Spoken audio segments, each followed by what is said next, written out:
get to your destination, you must board a very small aircraft, 10-person airplane. It's one of those little puddle jumpers, the little scary ones. When there's turbulence, you bounce all over the place. When you board the aircraft, there's only 2 other passengers plus the pilots. All right. So first question, do you choose the seat closest to the front of the plane or choose the seats towards the rear of the plane? A or B? A. I think A as well. Mm-hmm. You want to be closest to the front of the plane? Yeah, because that's where the exit is.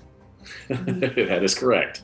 Unfortunately, with these smaller aircraft, when you talk about aircraft, when they crash, it's the back end of an airplane that actually stays intact, like a high percentage of the time. Even with the hard landings and they crack in half, the rear of the plane usually stays intact while the front and the wings engulf in flames, which is usually by the doors. I like the door concept. I think you're wise on that. But surviving and then just going out the big hole of the half of the plane would be more ideal. And once again, this is based on statistics of the unknown. So we go with B, but now we got you warmed up. Clint, can I tell you something? Yeah, sure. I would never go on a puddle jumper ever again in my life. Because, and I'll tell you why. And I've been in Northern Ontario. I've gone those little planes. Yeah. But this is a sad, morbid story. But about about 3 or 4 days before John Kennedy Jr. went down in his plane, he came to see me and we had a business meeting. We spent the day together.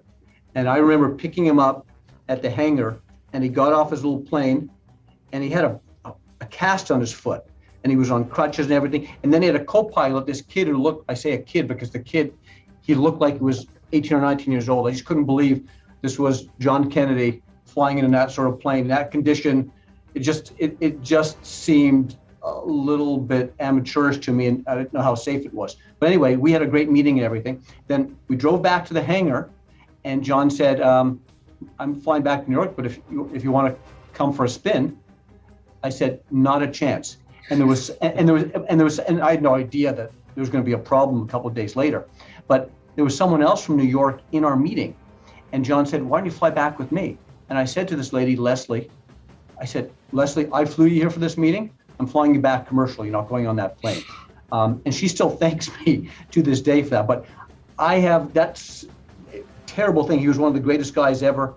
And I know that can happen in a big plane or a small plane. But I just don't like those puddle jumpers. Scare me for that reason. And I think I'm not sure I'd ever feel, or people should ever feel as safe on those planes as they do on larger commercial aircraft. Wow, that's pretty interesting that you were hanging with them that day and you chose not to get on the plane. By the way, you've been on as a SEAL. You've been on a zillion small planes, big planes. Are you comfortable on those little puddle jumpers? Yeah, I mean, I also got my pilot's license. So, one thing about, anything with wings, as long as it has forward speed is really the most important thing, right? So if there's that forward speed, then there's lift. If there's lift, then you fly. And on the smaller planes, believe it or not, you can glide them to safety. Now the turbulence sucks, right? I learned how to fly there in San Diego, and you'll go out, towards the mountains, and it's probably the most turbulent place to learn how to fly. But at the same time, those little planes also can handle it. It's pretty incredible. Whereas if you had some jet with that relies on massive thrusts and doesn't have as much of a wingspan, when those things lose power, they basically nosedive. But I like the small planes because proportionally their thrust to lift makes them kind of like a glider when there is no engine running. But anyway, that's a little off tangent.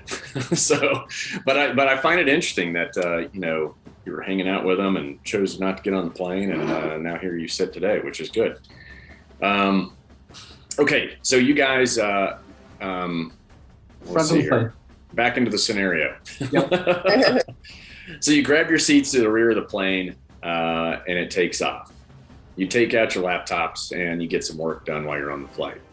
While you're in the air, you feel extreme turbulence. The pilot lets everyone know that, hey, we're experiencing some turbulence, so go ahead and, put everything away, fasten your seatbelts. And by the way, this pilot sounds kind of nervous. So Do you A, tighten your seatbelts and stop working and put away the laptop and secure everything, or B, just tighten the seatbelts and keep on working? Never really listen. I would go with A. I listen to whoever's in charge in the scenario, and I'm going to do whatever they say. Yeah, so. Good answer. Yeah, given the roughness of the turbulence and the fact that the pilot sounds nervous, when a pilot is nervous, you should definitely be nervous because, they're flying all the time and they're experiencing turbulence, every other flight. So, it's a good idea to just listen to them and put your stuff away. Make sure your shoes or boots are put on, make sure they're nice and tight, and generally be prepared for worst case scenario, right?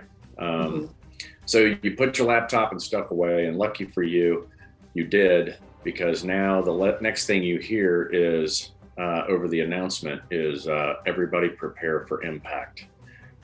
You do brace, and now the plane basically is just kind of hit the side of a mountain. Okay, and luckily you're both still breathing. Okay, so we're not going to go into this. It was kind of like we'll call it a hard impact landing into the side of a mountain. Okay. So do you A, get the hell away from the plane as quickly as possible, or B, stay put and assess your injuries? It starts to get a little more difficult. I'm checking for anyone I can help, but I'm getting away as far away as I can for fear of explosion. There you go. Good answer. I like the way you guys are tag teaming this. A is correct. You need to get away from the crash because, as you mentioned, fuel, fumes, spark, none of those things go together very well. And 30% of the people who survive a plane crash end up dying after the crash because of smoke, fire, fuel inhalation, all that kind of stuff, right? So if you're ambulatory, get away as soon as possible. So you get about 250 feet away. Then Keith notices pain coming from his arm. He looks down and he realizes that his right arm is broken. Okay. It's a compound fracture and it's bleeding pretty bad, right? Compound meaning you can see bones sticking out of your arm. So do you A, go back to the wreckage for supplies, or B, address the injury and the bleeding right there on the spot? I'm on the spot. On the spot, correct.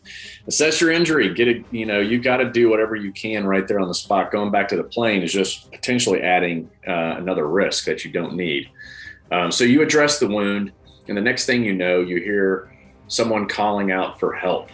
Do you A, run to the aircraft site and check for survivors, or B, call back to them, try to communicate and get information like where they are and if they're hurt? Communicate. Yes, B, communicate.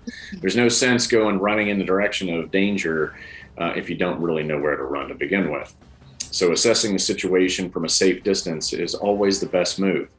You need to gather that intelligence, and by doing it from a safe location is always best, right? So you assess the situation before rushing in. Once you have done this, you both head to the scene and find this passenger. Their legs are pinned, okay? They do not appear to have any other injuries. They are just complaining about their legs. This person in the wreckage, this person is in the wreckage and it's starting to kind of smoke, Do you A, pull them out, or B, leave them in place as the smoke starts to bellow? It's got to be A. Yeah, I would pull them out. Okay, you're nice people, really nice people. While it's commonly said moving someone who's, in that kind of condition is bad, in that situation, you have no other choice but to move them, right? You don't have time to sit there and think about, we need to put them like C-spine, or, if the legs are pinned, what is that going to do to their future capability of walking and running or, any kind of movement later. So yes, good answer. Just grab them and go. You're listening to Can You Survive This Podcast? Thanks for tuning in. Please make sure to subscribe, rate, and share on the iHeartRadio app, Apple Podcasts, or wherever you get your favorite shows.